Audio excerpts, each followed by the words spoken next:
Riley was expected here. She does have a reservation for 9 o'clock, Mrs. Count. Oh, I see. Thank you very much. I see Mr. Buchanan over at that table. I'm going to join him. Why don't you send over a white wine spritzer? Okay, fine. Hello, Clint. Oh, Dorian. Why don't you marry Viki Riley and put us all out of our misery? Honestly, has she taken total leave of her senses?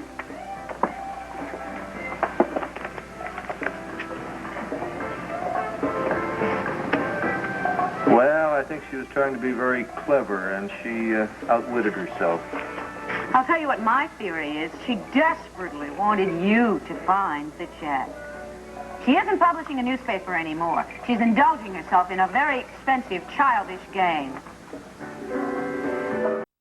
Mrs. Riley, your table's ready. Thank you, Eduardo. I'm not terribly sure that we're going to be staying, Becky. Why? What's wrong?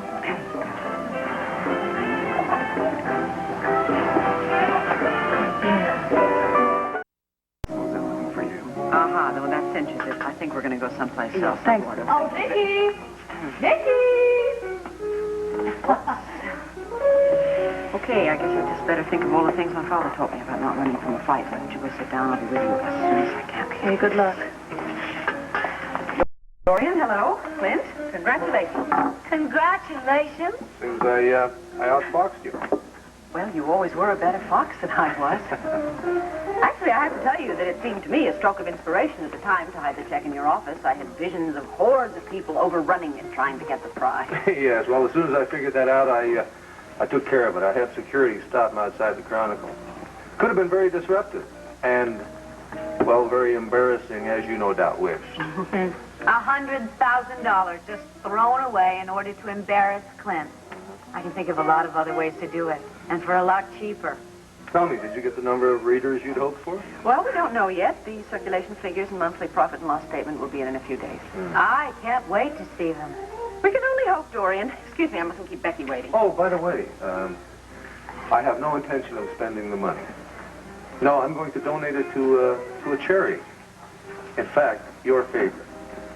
Vicky's favorite charity is obviously the Chronicle. Clint, you can take that check and do whatever you want with it. You know, it's extraordinary, the kind of paper that the Banner has become. It used to be so respectable, so reputable, but, you know, now it's turned out to be a forum for practical jokes that just don't work. I wonder what your father would think if he knew what it's become. Father never faced the kind of problems we have now. If he did, he would have solved them more intelligently.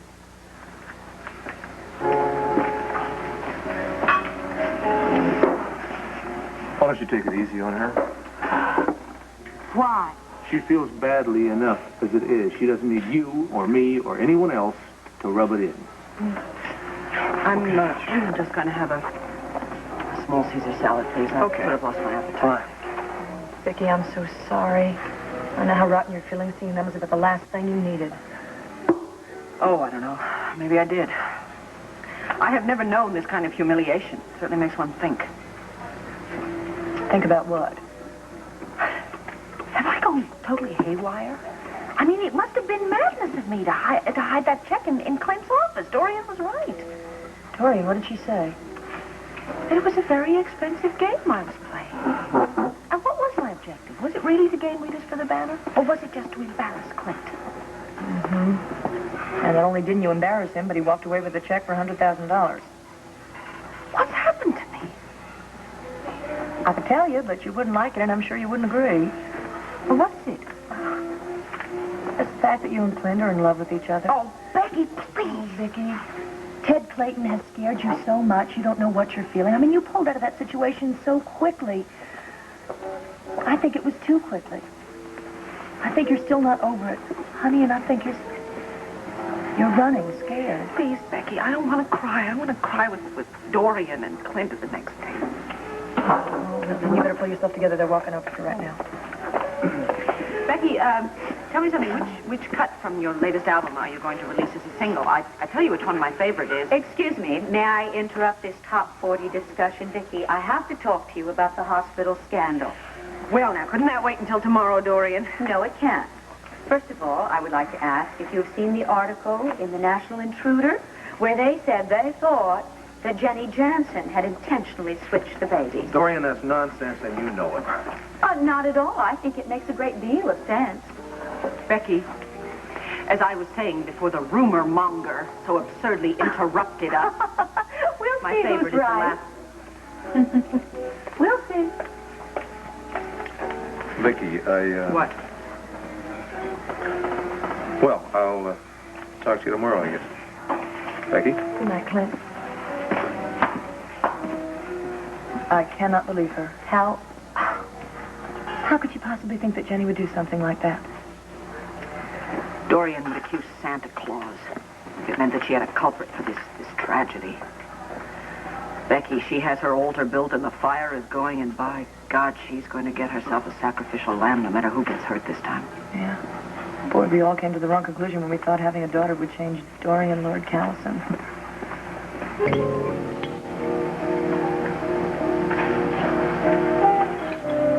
Well, you haven't said anything for a while. I think that some of what you were saying could be true, perhaps.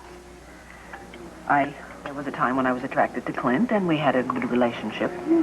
It was slightly romantic, and probably, maybe, could have developed into something, but listen, from the time he quit the Banner, I have to consider myself lucky the way he's been behaving.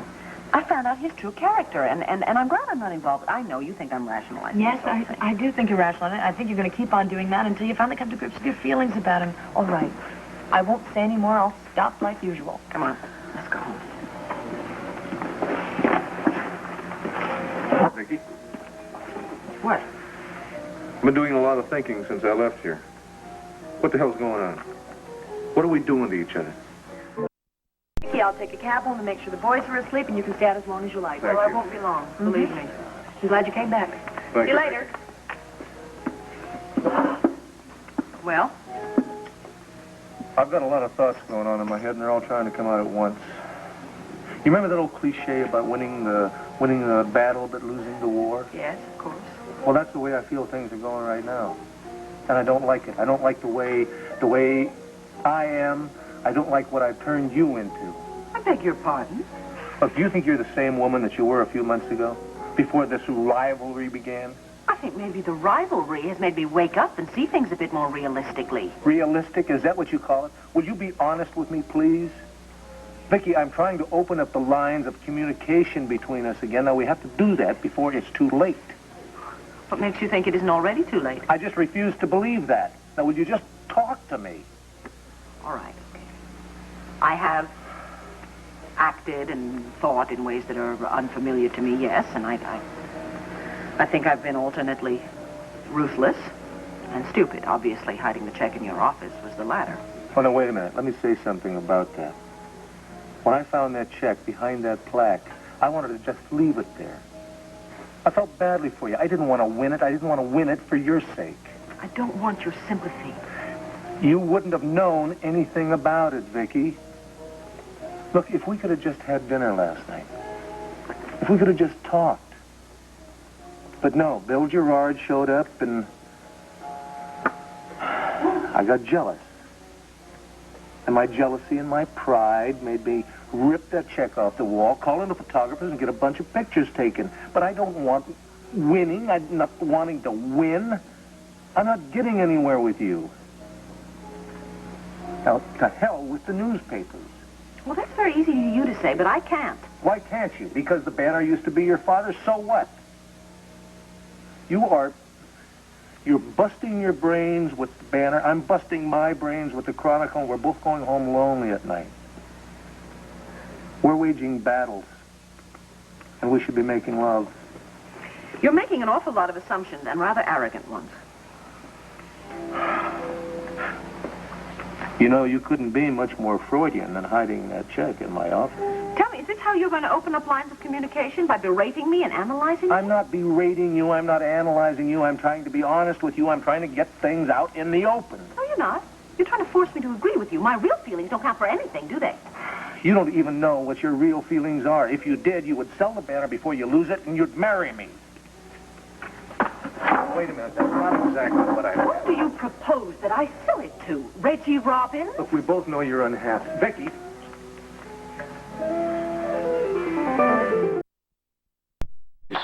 Well, that's good. Where's Marco? Marco's off scouting new sites already.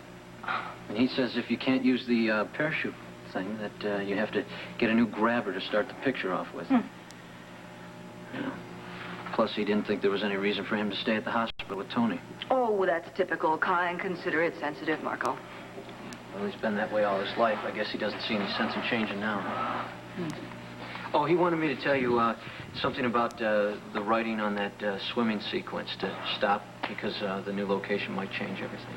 Oh, great, great. I had almost finished this one. Do you think I could look at it? Sure, why not? Hey, I was about to have some lunch. You want to help me out with it? I thought you'd never ask.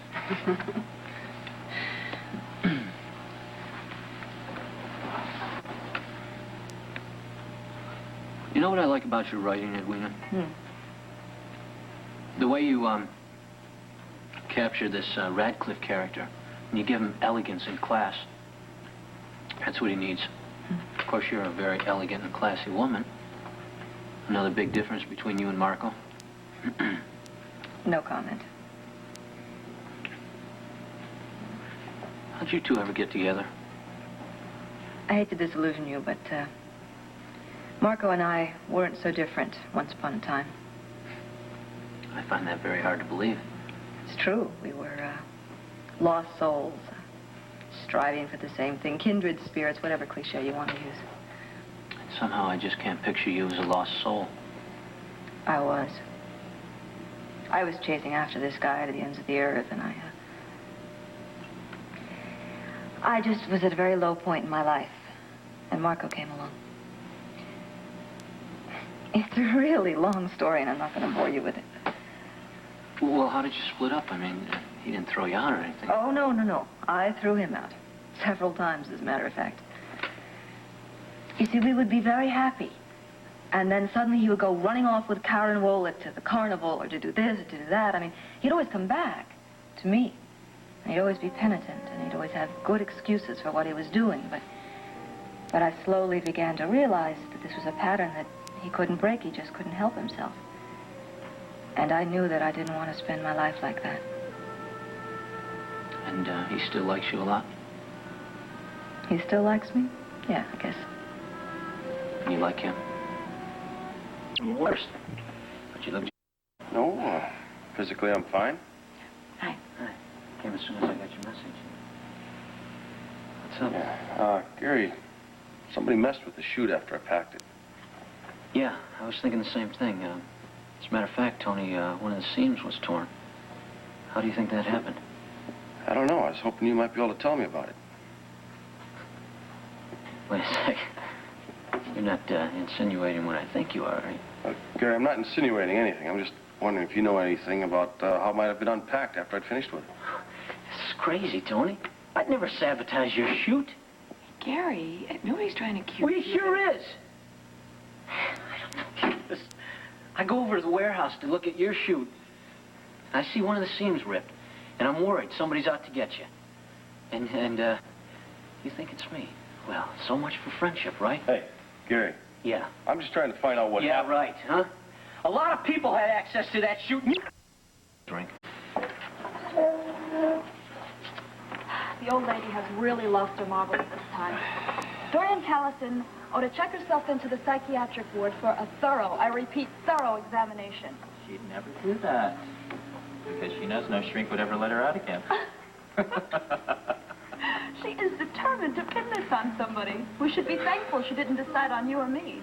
We wouldn't make as much sense as Jenny Jansen. Who else? Callison won't let this go with just one victim. Do you know she also has Larry Wolek and Dr. Vernon on her list? What's a real shame is that this whole thing would have blown over if she just would have let it alone. Callison sees it as a way of clearing house of everyone she dislikes. There won't be anything left of morale. And her money. Gary, what's the matter? No. Come on. You haven't said 2 words. just don't want you to get hurt. You know, that's all. Look, I wish that I hadn't seen them either. You know, but I did. And it hurts, okay? I had to defend her. You did? Well, are you sure that she's right? Yes. Yes. From what she said this afternoon, I'm sure. Sure. Well, how do you know that the... Never mind. Look, I have no way of knowing for certain if she's right. Cassie, all I'm saying to you is that you just have to be careful who you trust. And I have found that you're better off if you just don't trust anybody. Does that mean I shouldn't trust you? Well, Come on, Gary. You just said that. Make up your mind. all right. Okay, you know Tony, right? Yeah. Yeah. And, we...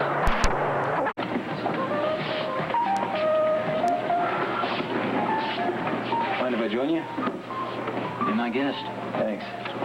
I just have a beer. Oh. So, how do you like Llanview? You been here long enough to form an opinion? It's as good a place as any I've come across. Well, being a native, I'm glad to hear it. For me, it's the #1 spot in the U.S. of A. Of course, I don't get around much. You've been to quite a few places, though, haven't you? Been around?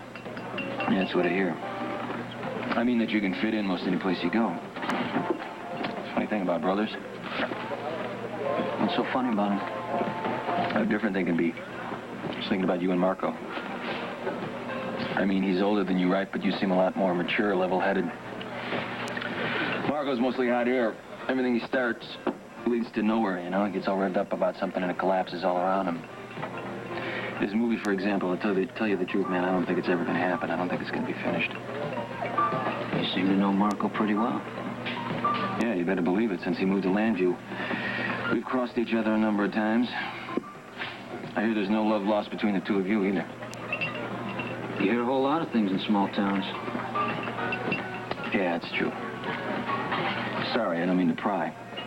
I just was wondering why you two don't get along, that's all.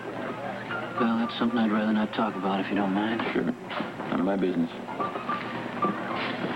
What was it like growing up with Marco as an older brother, though? What was he like then? Brad, why don't you ask Marco all these questions? I mean, he was going to make a film about himself to offer all this autobiographical detail. Rico here tells me he just left with Jenny Jensen. Jenny? Right. I mean, that is what you're trying to do, isn't it? Dig up a little dirt on the guy? I don't know what you're talking about. Brad, I know what you're talking about.